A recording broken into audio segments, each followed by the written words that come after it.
Hata yapmayın ne yaparsınız? Ama sen Ramazan'daki. Çakma koyuna. Bak çapet kıpetine vardır. Betoncu git.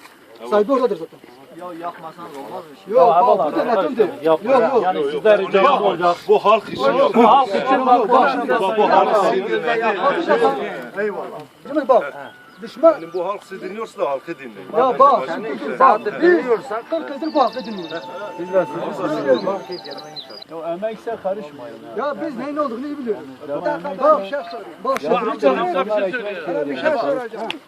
Bu araba Kürtlerin mi yoksa devletin mi? devletindir. Hangi devlet? AKP devletinde var. Hangi devlet var? Ama bu arabanın sahibi nerede bir sor. Ya ben yanında zaten onunla koşuyorum orada bekliyor zaten. Ya kardeş burada beklesin. Bak kimse gelmesin bak. Bak mecbur olsak ben mecbur atış edeceğim. Yok yok atış et. Ben yanlış bak ben sizinle güzel konuştum. Siz de bak bize şimdi burada bekleyin. Kimse gelmesin. Ha, gitmeyin adam diyor. Gitmeyin. Serdar nerede?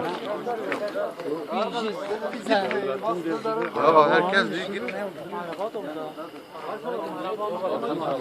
Devletin dediği araba hangisidir? Devletin değil de devlette çalışan birinindir herhalde. Dedi gitme. Vallahi. Nedir hükmü? Çocuk talebe sergisi miydi? Yok. mikseri yakacağım. Mikseri yakacağım.